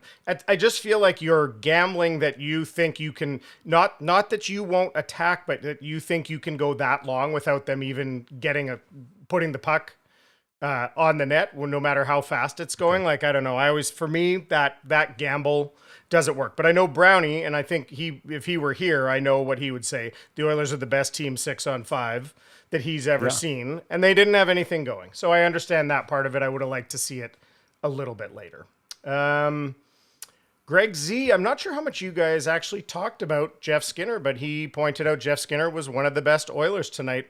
And I thought so too. And it's the game I was hoping to see from Jeff Skinner in the first round against LA that I think might have kept him in the lineup a little bit more. Yeah, 2-0. He had a really nice little chance. I thought he might tuck it in short side on Bobrovsky, but Bobrovsky just got over and caught it. I kept banging this drum for the whole time that he was going to have a moment. He played well. I mean, he didn't have the moment, and he would have been a guy that'd break out. I think that the time to talk about Jeff Skinner is probably over here in Edmonton. Yeah. I have a hard time envisioning any path to him returning to the Oilers. Not that he's a bad guy, that he's a bad player. It just doesn't seem to be a fit. So I think Jeff Skinner will be moving on. Got his playoffs game, got to a Stanley Cup final, didn't get the cup he probably was coveting. Mike Smith pointed out he was kind of rehashing something that Ro Nelson had said, but he said, I think you bring up a good point. Is 60% Ekholm better than 100% Stetcher? It's debatable. Do you think maybe, Struddy, if Ekholm was as far from 100% as we now think he might have been, that they brought him back at up 3-1 against Dallas? Yeah. That maybe they could have given him that game because the pairings were going so good. I mean, it's hindsight, but in hindsight, do you think maybe they could have rolled with the pairings they had for a couple more games until they really needed Matthias Ekholm? I just want my best players in the lineup. If they're even close to good enough, you put them back in there. I do think, and I can't remember if it was Brownie or Rishaug said that they put him in so he get a game under his belt, then have a couple of practices, and then get into a bit of a flow instead of jumping into a mid-series. Right. They were not going to beat the Florida Panthers without Ekholm in their lineup. That now looking back, I mean, that's even a truer statement than ever. So they needed him. If he's 60, 70, 50, 80%, I don't know what he was. Maybe we'll hear in the coming days, but they needed him in that lineup. So I would never doubt putting one of my top pairing defensemen in the lineup over another, ever. Ben Dofer, this is going way back to the conversation you guys had. And again, you can just tell me that we can skip on to the next one if you didn't mention this, but he was disagreeing with Rob, with Brownie about the second goal, felt that about him putting it on McDavid, felt that it was more important of Wallman's job to communicate with McDavid who was taking who. We saw the duplication there.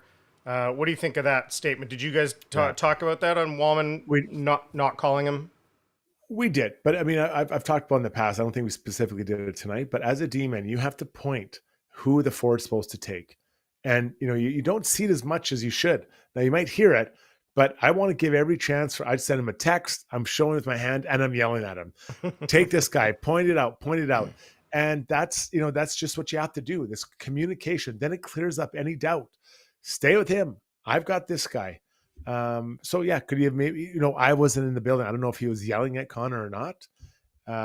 Maybe he was, maybe Connor didn't hear it. That's why you point. Like I would take rushes. I'd literally just point and say, take that guy before we even get over the red line.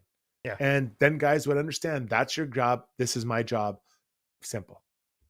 McW says picking up Marchand at the deadline was a stroke of genius. They don't win without that move. I would also add in there Seth Jones. I mean, people sometimes, like they say every year, only one team wins and 6 or 7 teams load up at the deadline. But I don't think you can deny that this year the Panthers made the most significant moves and they paid off really well for them. So did the Panthers, did winning the deadline help them win, or how much did it help? Oh, 100%. I think it really did. Now, I think Brad Marchand, so the Panthers won with Marchand, and I think that Marchand won with the Panthers. Because now, we were talking about Struddy's World the other day. We're looking at a 4-year deal possibly for Right. Brad, a 37-year-old Brad Marchand. That one still has my toupee on sideways. Like that really surprised me. But Seth Jones now, Seth Jones is one, obviously. He's found a competitive team, a role.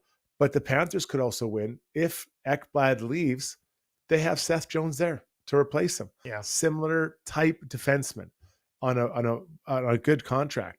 So both players will win. Then Ekblad will won 2 Stanley Cups, and he'll win because he'll sign a massive deal somewhere else. So it's like everyone is winning in all these 2 trades that Florida Panthers made, the players and the team and the agents. Can you imagine being Seth Jones languishing in Chicago with the seemingly albatross contract with a team that's has a budding superstar but not much else, and thinking what's going to happen here for the next few years, ending up winning a Stanley Cup in the same years? Crazy. SN says Jordan Binnington and Colton Parayko, 2 trade targets for Edmonton this offseason. You can address that if you want. Specifically to Binnington, he's the name that keeps coming up in the chat here, I should say. It's one of the people who is sort of rumored to be available. Would you go after, if you were the Oilers, would you want Jordan Binnington? Would you think that has to be a flip for Skinner, or do you think it's conceivable to have Skinner Binnington as your tandem? What's Binnington at? $6 million, I think. Around that, yeah. There. 6. I think So he's that'd got be 2 years left or million. something. So you got to carve $6 million out of your. Well, I guess not, because you have a backup of $1 million. So it'd be $5 million you got to carve out. So out goes Wallman, right? Out goes Kane. Maybe that's as simple as that. I've got to just contemplate a little bit on the whole goaltending thing. I think you always want to improve your team in every way you can. Then what's that? Acquisition costs for Binnington and all that. But there's, I think that there's going to be a lot of conversation around that, and Stan Bowman's going to put his print on this team. But I do like the idea of having cheaper goalies and better roster players. That I do like that. Although, Bobrovsky is an elite goalie.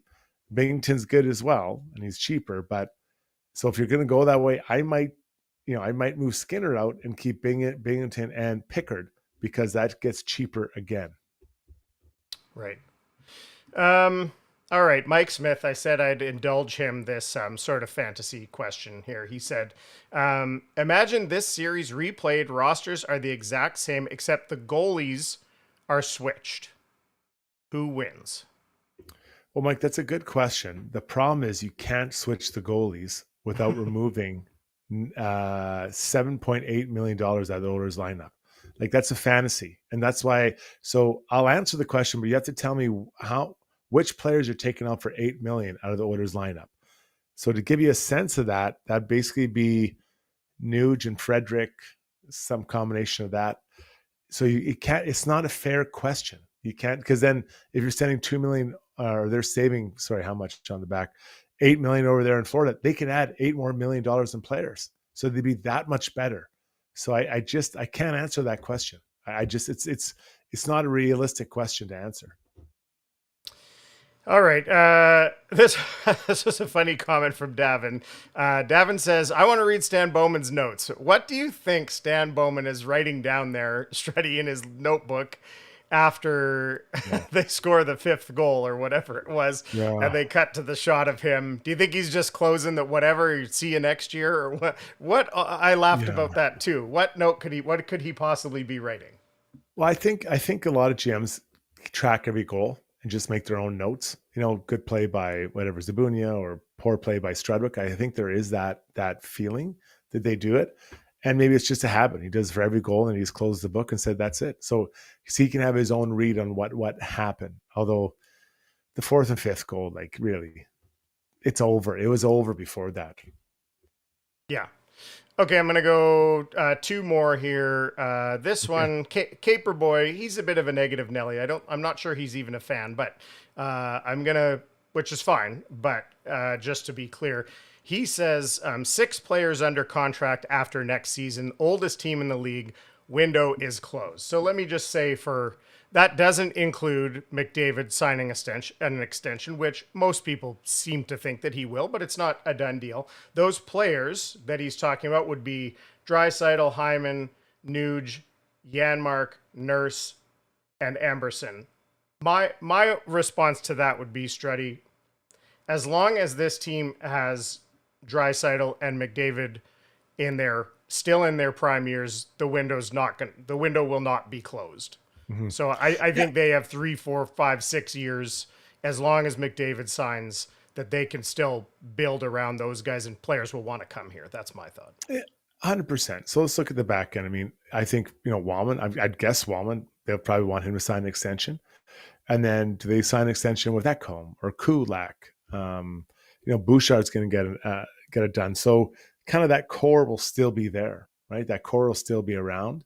And then you build around that core. And make no mistake. I'm not sure if this was his point. They've got to continue to add some younger players. So that O'Reilly, does he make the team maybe in a year or two? Does Savoy make the team next year? Like, they've got to get younger. They got to keep adding fresh legs. And they're going to be doing that through Europe and free agency, in college ranks. Okay, Mike Smith's persistent. He says he'll drop Kane and Arvidsson from the Oilers roster. He really wants you to answer this. Okay. So I'll come back. Okay, so and then the you goalie can add, switch. And then on the other side, you're adding an $8 million player. So who's that going to be? What do they need? They need someone who's an $8 million player. That's the problem. So you see what I'm going at here? Like, again, so I would say Florida would still win that series, because how many chances the Oilers actually have tonight to score? 3, 4 high danger chances, maybe. So could the goaltenders, make up? Will Bobrovsky save all those chances? Maybe, but they were very few chances against for Florida. So, and I add an $8 million player onto that lineup. So I didn't even know where you'd fit that in. I didn't know what kind of player you need for that. They have, everything you'd want. I think the point he's trying to make is about the goaltenders, but I get where. Yeah, and I get it, but it's not realistic. You can't say, we're going to trade goalies, because the money has to make sense in there, right? That's where I don't want to engage in those conversations if we can't understand that there's every choice you make affects things. You want Bobrovsky? Great. You've got to pull out $8 million out of your lineup for the Oilers. That's a lot of points. That's a lot of. Now, Arvidsson barely even played. So, yeah, those are probably the two you want to take out. On the other side, you add $8 million into their lineup. That's a ton of space that you can add some really good players. Okay. Mike Smith you can chime in. I'm not going to ask anymore, but you can chime in if you have your response to it, or what you were hoping Struddy would say. You can say that. Okay. The last one, Struds, is just like, you guys talked about this in core adjustments, and this is just sort of a few people have asked. Struddy, if you're the GM, what's the move you're looking at? The number one thing you're looking at for this team for next year? Is it a trade to get a salary out? Is it the goaltending? Is it scoring depth? Is it something in free agency? Like, what's your top priority if you're the general manager of this team? And it's all pretty fresh, so I don't want to dodge the question, but off the top of my head, I want to move Arvidsson out. That's number one. That didn't work. So Skinner and Arvidsson are out. That gives you some little bit of cap space to work out. McDavid, Bouchard extensions, they're right there. Trent Frederick extensions. So those are the 5 players I'm dealing with right away, right off the hop. Then I think Wallman can sign an extension. Maybe I'd take a look at that right away as well. And then I'm going to get to my free agents and all that. But those would be my number one. Like, I like Arvidsson, the player, but it didn't work out here. No. For whatever reason, it didn't work out. So you got to find a way to move him along. And then I'd probably take a look at where things are with Kane. Where's his mindset at? Does he want to keep playing here? How's he feeling health-wise? Is there a market for him out there? Can he move him on? Not because I don't think he's contributing. He had a really good playoffs. The problem is you got to get a bit younger. And will he want to? What kind of contract does he want? So it's. I want to have a conversation with Evander Kane and see where his head is at for short term and long term. Yeah. Okay, well, I don't think that's dodging at all. I think that's a great answer to that question. So I haven't thought about it a lot, but that was just off the top of my head. So I reserve the right to add something else in there, take something out. But there's a lot because there's exit meetings, right? You never know. Someone might say, I want to sign an extension or I want out, whatever. You never know what happens. Yeah. Same with the coaches. There might, if Gullickson is truly, they're talking about him in Dallas, that changes your coaching staff. Now you got to bring someone in. Who is it? Who's the guy coming in? Like all those things. So they just lost 2 hours ago. So it's a little bit hard to get right in there and, really get to the details. And because it sounds like, it kind of sounded like Knoblauch didn't get to hire these assistants were largely chosen for him, as if I recall, when he was hired. So if, say, Gullickson moved on, maybe Coffey moves on, maybe that gives Knoblauch the chance to bring in his own guys. And hopefully Mark Stewart sticks. And then, after losing twice, and I'm not blaming any of the coaches or the players, but maybe you need, fresh wind in your sails, guys that, people, they talk about that. They always try to change championship teams a little bit to get some fresh energy in those rooms. So, this is really fresh. So again, I'm not throwing anyone under the bus. You're asking me questions, not you, Zoobs, but the stream. And I'm trying to just figure it out on the fly, but I need a couple days just to decompress and think about it. Okay. That was Ask Us Anything, brought to you by BJ Electric Supplies. Finally, time for the play of the day, brought to you by Gallery Dental, offering a full range of services designed to keep your smile healthy. Their experienced team provides personalized care with the latest technology to ensure you get the best treatment possible. Contact gallerydentalYEG.com. I know this is a losing situation, but I mentioned it already, but Zuby, I loved it when Cal Pickard went and kneeled beside his goaltending buddy, Stu Skinner, as Florida was celebrating at the other end. That just screams to me what kind of a human Cal Pickard was.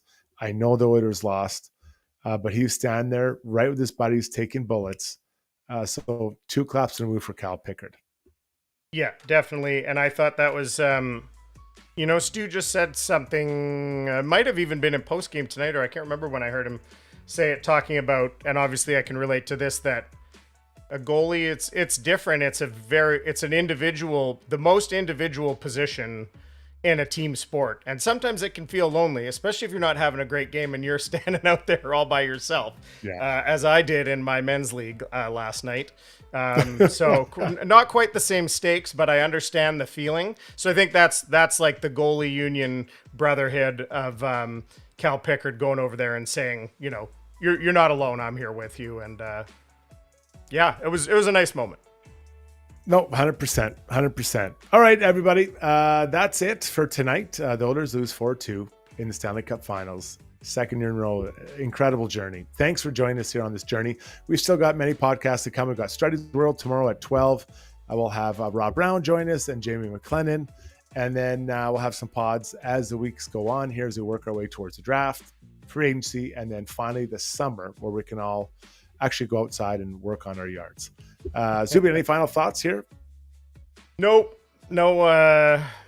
Tough one to take tonight. Tough loss these last two, especially from a 2-2 series where we thought, that the series had been kind of a classic up to that point with the 3 overtime games, and it kind of went out with a whimper. Well, not for the Cats. They didn't go out with a whimper, but the series sure seemed to. So we've had a lot of fun doing the pods, though, so it's all good. The Panthers deserve this. They played really well. Yes. Reached a level I didn't think they had.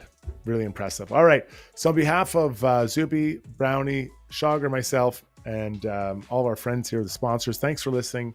Tell a friend. Pass the word along. We loved sharing our thoughts and insights with you. Have a great night, even though I think it'll be a little dicey. And we'll check our socials for our next one is, but tomorrow morning or tomorrow at 12, Struddy's World.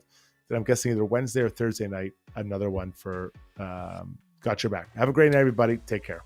Good night. And they'll be on socials and we'll put posts on YouTube as well. So subscribe. You'll get those notifications for these now all non-game night pods. Thanks for joining us, everybody.